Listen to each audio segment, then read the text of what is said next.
Hi friend, Gujarati cooking channel में तमारुं स्वागत है। आज આપણે બ્રેડ અને બેસનના પુડલા બનાવવાના છીએ। ખરેખર સાંજે જ્યારે તમારે કંઈ જ પણ ખાવાની ઈચ્છા ના હોય ને બનાવવાની તો આ રેસીપી બનાવી લેશો ને તો તમે કદાચ વારે ઘડી અઠવાડિયામાં 3-1 વાર તો બનાવશો।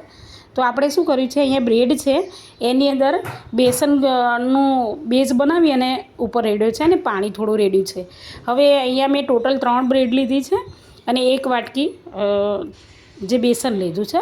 હવે એને થોડી વાર પલળવા દઈ અને પછી આ રીતે આપણે મિક્સ કરી લેવાનું છે। ખરેખર આ પુડલા એકદમ સ્પંચી બને છે। તો હવે એની અંદર મસાલાની અંદર આપણે લસણ છે, અજમો છે અને તલ અને સ્વાદ પ્રમાણે મીઠું, હળદર, મરચું અને ધાણા જીરું એડ કર્યું છે અને સારી રીતે એને મિક્સ કરી લેવાનું છે કે જેથી કરીને અંદર બહુ એવા બ્રેડના ગાંઠા ના રહી જાય। તો આ રીતનું બેટર બને છે। થોડું વધારે પાતળું કરવાનું છે અને તમારી જોડે જો નોનસ્ટિક હોય તો ઠીક છે, નોનસ્ટિક ના હોય તો સાદી રોટલીની તવીમાં પણ થઈ શકે છે। તો આપણે એની ઉપર સારી રીતે તેલ ગ્રીસ કરી લઈશું અને એની ઉપર સરસ મજાના પુડલા ઉતારીશું।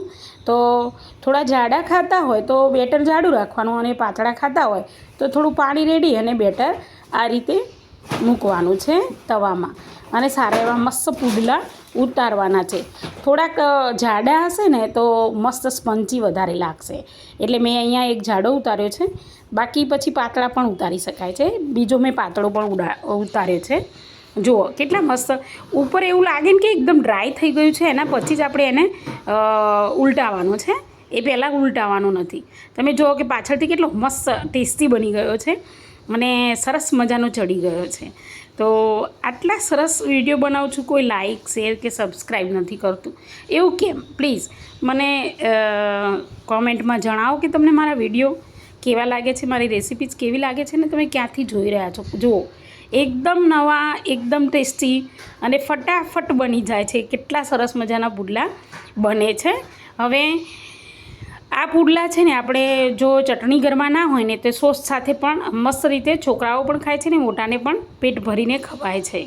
તો તમને મારી આ રેસીપી સારી લાગી, જો હું તમને નજીકથી બતાવું, ગરમ છે થોડો પણ જુઓ કેટલો સ્મૂધ બને છે। બ્રેડના લીધે આનું સરસ મજાની સ્મૂધ બને છે। હું તમને તોડીને બતાવું, જુઓ આમ પકડતા પહેલાં જ તૂટી જાય છે। કેટલા સરસ મજાના પુડલા બની રહ્યા છે। તો ફરીથી મળીશું આવતા વિડીયોમાં, ત્યાં સુધી રજા લો।